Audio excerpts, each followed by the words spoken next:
Guys, welcome back to my YouTube channel. നിങ്ങൾ ആദ്യമായിട്ടാണ് എൻ്റെ വീഡിയോ കാണുന്നെങ്കിൽ ഞാൻ നിങ്ങളുടെ സ്വന്തം ചിന്നു. ഇന്ന് നമ്മൾ ഫൊണ്ണൂനെ വെച്ച് നമ്മൾ കുക്ക് ചെയ്യാം കേട്ടോ. ഫൊണ്ണുണ്ട് കൂടെ. അപ്പോൾ രാവിലെ തന്നെ ഞാൻ തലേന്ന് പറഞ്ഞിട്ടുണ്ടായിരുന്നു ഞാൻ കുക്ക് ചെയ്യാൻ. കാരണം ബാക്കിയുള്ള ദിവസങ്ങളൊക്കെ ഏട്ടനായിരുന്നു കുക്ക് ചെയ്തിട്ടുണ്ടായിരുന്നത്. കാരണം ഇവനെ വെച്ച് കുക്ക് ചെയ്യാന്ന് പറഞ്ഞാൽ ഭയങ്കര ഒരു ടഫായിട്ടുള്ളൊരു ടാസ്ക് തന്നെയാണ് കേട്ടോ. ഭയങ്കര ബുദ്ധിമുട്ടാണ്. അപ്പോൾ ഞാൻ പറഞ്ഞിട്ടുണ്ടായിരുന്നു ഞാൻ കുക്ക് ചെയ്യാൻ. അപ്പോൾ ഇടയിൽ പിറ്റ് അവൻ്റെ വീഡിയോ കണ്ടതെന്നാന്ന് വെച്ചിട്ടുണ്ടെങ്കിൽ ഞാൻ വോയിസ് കൊടുക്കുന്ന സമയത്ത് ഓടി പാഞ്ഞ് പെടഞ്ഞ് വന്നിട്ടാട്ടോ. അപ്പോൾ അതാണ് എനിക്ക് കാട്ടി തന്നെ. അപ്പോൾ ഇന്ന് ഞാൻ കടലക്കറി കേട്ടോ വെക്കണം. അപ്പോൾ ഞാൻ കുക്ക് ചെയ്യുന്ന സമയത്ത് ഇടയ്ക്ക് വരും അവൻ. ഓളിയിട്ട് അലമ്പുണ്ടാക്കിയിട്ട് അവിടേക്ക് വരും കേട്ടോ. കാരണം എന്താണെന്ന് വെച്ചിട്ടുണ്ടെങ്കിൽ അവന് അവിടെ ഒറ്റയ്ക്ക് കളിക്കാനൊന്നും ഇഷ്ടമല്ല. എപ്പോഴും ഞാൻ എപ്പോഴും കൂടെ വേണം. അപ്പോൾ കുക്ക് ചെയ്യുന്ന സമയത്താണെങ്കിൽ അവനാണെങ്കിൽ വന്നു. അപ്പോൾ അവിടെയാണെങ്കിൽ അടിയിലാണെങ്കിൽ ഇത്തിരി ഒരു വെള്ളം പോകാനുള്ളൊരു സംഭവമൊക്കെ ഉണ്ട്. അപ്പോൾ ഇവനാണെങ്കിൽ അവിടെ തൊടലും ചവിട്ടി മാറ്റലൊക്കെയാണ് പണി. അപ്പോൾ നമുക്ക് എടുക്കാണ്ട് ഒരു പണിയുമില്ല, ഒരു രക്ഷയില്ല. അപ്പോൾ നമ്മൾ സിമ്പിളായിട്ടുള്ളൊരു കടലക്കറിയാണ് വെക്കണം. ഭയങ്കര എളുപ്പമാണ്. അധികം ബുദ്ധിമുട്ടോ കാര്യങ്ങളൊന്നുമില്ല. ഞാൻ പറയുമ്പോൾ നിങ്ങൾക്ക് മനസ്സിലാവുമെന്ന് വിചാരിക്കുന്നു. ഞാനാണെങ്കിൽ ഇന്നലെ തലേന്ന് നമ്മുടെ കടല വെള്ളത്തിൽ ഇട്ടിട്ടുണ്ടായിരുന്നു. അതിനുശേഷം ഞാൻ കുക്കറിൽ തലേന്നുള്ള കടല ഇട്ടു. അതിലേക്ക് കുറച്ച് ഉപ്പ്, കുറച്ച് സവാള, അതുപോലെ തന്നെ ഒരു ഹാഫ് തക്കാളി, പിന്നെ ഒരു ടേബിൾ സ്പൂൺ വെളിച്ചെണ്ണ കേട്ടോ. നല്ല വെളിച്ചെണ്ണ ആഡ് ചെയ്ത് കൊടുത്തിട്ടുണ്ട്. പിന്നെ ആവശ്യത്തിനുള്ള ഉപ്പും, പിന്നെ ഇത് മുങ്ങി കിടക്കാൻ പാകത്തിനുള്ള വെള്ളം ഒഴിച്ചു കൊടുക്കുക കേട്ടോ. എന്നിട്ട് നമ്മൾ കുക്കർ നല്ല രീതിയിൽ കുക്കർ ജസ്റ്റ് ഒന്ന് അടച്ചു വെച്ചിട്ട് ഒരു മീഡിയം ഫ്ലെയിമിൽ 5 വിസിൽ കേട്ടോ. അത്രയും വേണ്ടു. അപ്പോഴേക്കും നമ്മുടെ കടലൊക്കെ നല്ല രീതിയിൽ കുക്കായിട്ടുണ്ടാവും. അപ്പോൾ നമ്മുടെ ഫൊണ്ണു ബാബി ആണെങ്കിൽ ഞാൻ കുക്ക് ചെയ്യണ സമയത്ത് അവന് ഫേവറേറ്റ് ആയിട്ടുള്ള സോങ് ഈ ബേബി സോങ്സ് ഒക്കെ വെച്ചിട്ട് റൈംസൊക്കെ ഉള്ള സോങ് വെച്ചിട്ടുണ്ടെങ്കിൽ കുറച്ച് നേരം നമുക്കൊരു ആശ്വാസമാണ് ഇരുന്ന് കണ്ടോളൂ കേട്ടോ. ഫുൾ ടൈം ഒന്നുമില്ല, കുറച്ച് നേരം അവൻ്റെ മൂഡ് അനുസരിച്ചിട്ട്. അപ്പോൾ ഞാൻ രാവിലെ എണീച്ചിട്ട് ഫുഡൊക്കെ കൊടുത്തതിന് ശേഷമാണ് കുക്കിംഗ് കാര്യത്തിലേക്ക് എനിക്കിഷ്ടമായിട്ട് ശരിക്കും കുക്ക് ചെയ്യാൻ വേണ്ടിയിട്ട്. എപ്പോഴല്ല, വല്ലപ്പോഴും എനിക്ക് ഇഷ്ടമാണ് ശരിക്കും കുക്ക് ചെയ്യാൻ വേണ്ടിയിട്ട്. അപ്പം ഞാനാണെങ്കിൽ ഇനി ബാക്കിയുള്ള മസാല പ്രിപ്പയർ ചെയ്യാൻ വേണ്ടിയിട്ടുള്ള കാര്യങ്ങളാണ് ചെയ്യണേ. അപ്പോൾ അതിലാണെങ്കിൽ കുറച്ച് സവാള വേണം, അതുപോലെ തന്നെ ജിഞ്ചർ ഗാർലിക് പേസ്റ്റ് വേണം, പച്ചമുളക് വേണം കേട്ടോ. അപ്പം ഞാനൊരു വലിയ സബോള ആയിരുന്നു. അപ്പോൾ അതിൻ്റെ ഒരു ഹാഫ് സബോള എടുത്തു. പിന്നെ ഒരു 3 പച്ചമുളക്, പിന്നെ ജിഞ്ചർ ഗാർലിക് പേസ്റ്റ് ഓൾറെഡി നമുക്ക് റെഡിമെയ്ഡ് ആയിട്ടുള്ള മേടിക്കാൻ കിട്ടുന്നുണ്ടായിരുന്നു അത്. പിന്നെ മസാലപ്പൊടികളും കാര്യങ്ങളും, വേപ്പില ഉണ്ടെങ്കിൽ വേപ്പില കേട്ടോ. ഇവിടെ നോക്കിയപ്പോൾ വേപ്പില ഞാൻ മേടിക്കാൻ മറന്നിട്ടുണ്ടായിരുന്നു. പിന്നെ തക്കാളി, ഇത്രയും വേണ്ടു. അപ്പം ഞാനാണെങ്കിൽ സവാള കട്ട് ചെയ്യുന്ന സമയത്ത് ഹാഫ് ആയിരുന്നു ഓൾറെഡി എടുത്തിട്ടുണ്ടായിരുന്നത്. പിന്നെ ഞാൻ നോക്കുമ്പോൾ ഹാഫ് ഇരിക്കുന്നുണ്ടായിരുന്നു. പിന്നെ ഫ്രിഡ്ജിൽ ജസ്റ്റ് പച്ചമുളക് എന്തോ എടുക്കാൻ നോക്കിയപ്പോൾ നമ്മുടെ ബീൻസ് കൂട്ടാനെ കണ്ടു കേട്ടോ. അപ്പോൾ കുറച്ച് ദിവസമായി ബീൻസ് ഇരിക്കണം. അപ്പോൾ ഞാൻ വിചാരിച്ചു അതും കൂടി വെച്ച് കഴിഞ്ഞാൽ എന്തായാലും ഇത് നടക്കണതിൻ്റെ ഒപ്പം എന്തായാലും പണിയെടുക്കുന്നുണ്ടല്ലോ. അപ്പോൾ ഇത് നടക്കണതിൻ്റെ ഒപ്പം ബീൻസ് തോരനും കൂടി വെക്കാമെന്ന് വിചാരിച്ചു. അപ്പോൾ എന്താ ചെയ്തതെന്ന് വെച്ചിട്ടുണ്ടെങ്കിൽ ഇനി മസാല, ഇത് ഈ കടലയ്ക്കുള്ള മസാല എങ്ങനെ പ്രിപ്പയർ ചെയ്യാമെന്ന് വെച്ചിട്ടുണ്ടെങ്കിൽ ഞാൻ പറഞ്ഞ പോലെ സബോള കുറച്ച്, അതുപോലെ തന്നെ 3 പച്ചമുളക്, തക്കാളി, ജിഞ്ചർ ഗാർലിക് പേസ്റ്റ്, സംഭവങ്ങളൊക്കെ കേട്ടോ. അപ്പോൾ ഇനി നിങ്ങൾക്ക് കുക്കിങ്ങിൻ്റെ വീഡിയോ കാണുന്നുണ്ടെങ്കിൽ ജസ്റ്റ് ഒന്ന് കമൻറ്റ് ചെയ്താൽ മതി. ഞാൻ ഇനി വെക്കണമ്പോൾ എടുത്തുതരാം കേട്ടോ. ഇത് ഞാൻ എങ്ങനെയാണ് ചെയ്യണമെന്നും കാര്യങ്ങളും അവനെ ഹാൻഡിൽ ചെയ്യണതും. അപ്പോൾ എല്ലാ ന്യൂ അമ്മമാർക്കൊക്കെ വേണ്ടിയിട്ടാണ്, ഇങ്ങനെ ഒറ്റയ്ക്ക് നോക്കുന്ന അമ്മമാർക്ക് വേണ്ടിയിട്ടാണ് കേട്ടോ വീഡിയോ ചെയ്തേക്കണേ. അപ്പോൾ എന്താണെന്ന് വെച്ചിട്ടുണ്ടെങ്കിൽ ആദ്യം ഞാൻ പാനിലേക്ക് നമ്മളുടെ കുറച്ച്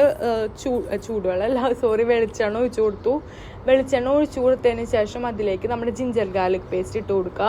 1 ടേബിൾ സ്പൂണായിട്ട് ഇട്ട് കൊടുത്തതാണ്. പിന്നെ അതിലേക്ക് കുറച്ച് കുരുമുളക് പൊടി ആഡ് ചെയ്ത് കൊടുത്തു കേട്ടോ.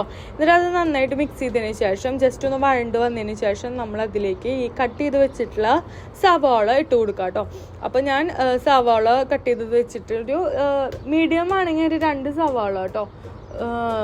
ചെറുതാണെങ്കിൽ ഒരു 2 സവാള കേട്ടോ. മീഡിയം സൈസിലാണെങ്കിൽ ഒരു 1.5 സവാളയൊക്കെ മതി.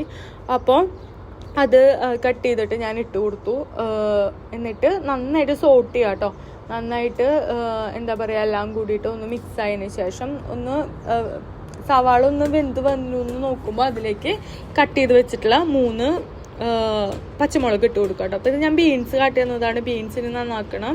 അപ്പം അതിട്ട് കൊടുത്തതിന് ശേഷം നമ്മൾ നന്നായിട്ട് മിക്സ് ചെയ്യുക. പച്ചമുളകും ഈ ജിഞ്ചർ ഗാർലിക് പേസ്റ്റും അതുപോലെ തന്നെ സവാള എല്ലാം കൂടിയിട്ട് ജസ്റ്റ് ഒന്ന് നല്ല രീതിയിൽ സോട്ട് ചെയ്തതിന് ശേഷം പിന്നെ നമുക്ക് പൊടികളൊക്കെ ഇടാം കേട്ടോ.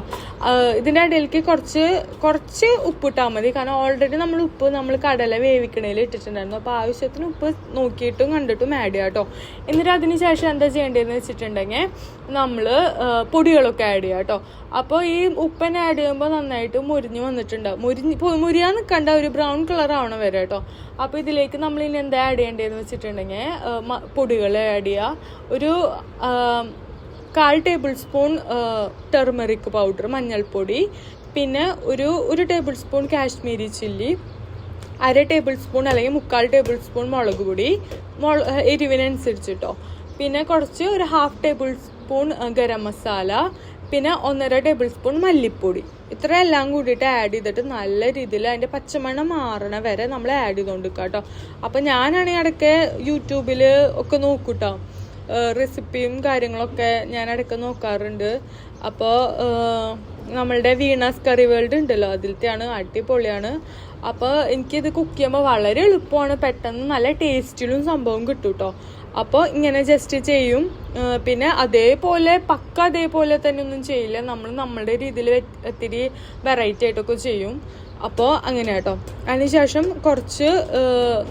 ഇതെല്ലാം കൂടി നന്നായിട്ട് മിക്സ് ചെയ്തതിന് ശേഷം നമ്മൾ അരിഞ്ഞ് വെച്ചിട്ടുള്ള ഒരു 1/2 തക്കാളി നമ്മൾ ആഡ് ചെയ്ത് കൊടുക്കും കേട്ടോ. അപ്പോൾ തക്കാളി ആണെങ്കിൽ ഒരു വലുതൊന്നും വേണ്ട, 1/2 എണ്ണം മതി. കാരണം പുളി കൂടണ്ട വിചാരിച്ചിട്ട് ഓൾറെഡി നമ്മൾ വേവിക്കണേൽ തക്കാളി ഇട്ടിട്ടുണ്ടല്ലോ. അപ്പോൾ അതിലേക്ക് ഒരു 1/2 തക്കാളി ഇട്ട് കൊടുത്തിട്ട് അത് ഒന്ന് മൂടി വെച്ചിട്ട് വേവിക്കുക. തക്കാളി നന്നായി വെന്തോടെയാണ് കേട്ടോ, എന്നാലാണ് നല്ല ടേസ്റ്റ് ഉണ്ടാവുക. തക്കാളി ഒരു ടേസ്റ്റ് മേക്കറായിട്ടാട്ടോ നമ്മളുടെ എല്ലാ കറികളിലും ഉണ്ടാവാം. അപ്പോൾ നമുക്കൊരു അടിപൊളിയായിട്ട് കിട്ടും കേട്ടോ. അപ്പോൾ ഇത് നന്നായിട്ട് മിക്സ് ചെയ്തതിന് ശേഷം നമ്മൾ ഇപ്പോൾ 5 വിസിലായിട്ട് നമ്മളുടെ കടല അത്യാവശ്യം നല്ല രീതിയിൽ വെന്തിട്ടുണ്ടാവും.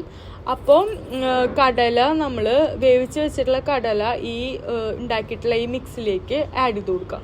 അപ്പോൾ ഇത് രണ്ടും കൂടിയിട്ട് നല്ല രീതിയിൽ യോജിക്കുമ്പോൾ തന്നെ അടിപൊളിയായിട്ടുള്ള കടലക്കറി ആയിട്ടുണ്ടാവും. അപ്പോൾ കുറച്ച് നേരം നമ്മൾ വെച്ചിട്ട് അതൊന്ന് നമ്മൾ മിക്സ് ചെയ്തുകൊണ്ട് കൊടുക്കണം കേട്ടോ. എല്ലാം കൂടിയിട്ട് ഒന്ന് യോജിക്കണം. ഈ മസാലയും കടലും എല്ലാം കൂടിയിട്ട് ഉപ്പും കാര്യങ്ങളൊക്കെ കൂടിയിട്ട് എല്ലാം കൂടിയിട്ട് ഇതാവണം.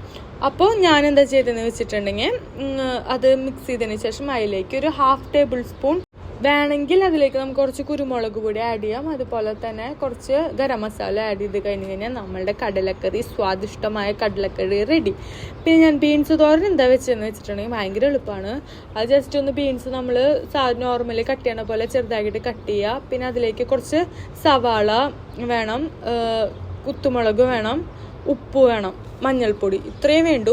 അപ്പോൾ ആദ്യം ഒരു പാൻ ചൂടാക്കിയിട്ട് അതിൽ കുറച്ച് വെളിച്ചെണ്ണ ആഡ് ചെയ്തതിന് ശേഷം അതിലേക്ക് കുറച്ച് സവാള ആഡ് ചെയ്ത് കൊടുക്കുക. വെളിച്ചെണ്ണ ഒഴിച്ചതിന് ശേഷം സവാള ആഡ് ചെയ്തതിന് ശേഷം അതിലേക്ക് കുറച്ച് മഞ്ഞൾപ്പൊടി, മുളക് പൊടി, ഉപ്പ് കൂടിയിട്ട് നന്നായിട്ട് മിക്സ് ചെയ്യുക. അപ്പോൾ ഒരു മുരിഞ്ഞ് വരുന്ന സമയത്ത് നമ്മൾ ഈ ബീൻസ് കട്ട് ചെയ്ത് വെച്ചിട്ടുള്ള ബീൻസ് ആഡ് ചെയ്ത് കൊടുക്കുക. എന്നിട്ട് എല്ലാം കൂടിയിട്ട് ഒന്ന് മൂടി വെച്ചിട്ട് വേവിച്ചതിന് ശേഷം ബീൻസ് ഒന്ന് വെന്തുന്ന് കാണുമ്പോൾ അതിലേക്ക് നമ്മുടെ നാളികേരം ഉണ്ടല്ലോ, നാളികേരം ചിരവിത് ആഡ് ചെയ്ത് കൊടുക്കുക. എന്നിട്ട് എല്ലാം കൂടി നല്ല രീതിയിൽ സോട്ട് ചെയ്ത് കഴിഞ്ഞ് കഴിഞ്ഞാൽ നമ്മുടെ സ്വാദിഷ്ടമായ ബീൻസ് തോരൻ റെഡി ആയിട്ടോ. അപ്പോൾ ഇത് രണ്ടാണ് ഞാൻ വെച്ചത്. അപ്പോൾ ഫൊണ്ണു ബാബി ആണെങ്കിൽ ഇടയ്ക്ക് വരും, ഇടയ്ക്ക് പോവും, ഇടയ്ക്ക് വരും, ഇടയ്ക്ക് പോവും. അപ്പോൾ ഞാൻ കഴിച്ചു നോക്കിയപ്പോൾ വെന്തിട്ടുണ്ട്. അപ്പോൾ ഇതാട്ടോ നമ്മുടെ കടലക്കറിയും അതുപോലെ തന്നെ ബീൻസ് തോരൻ.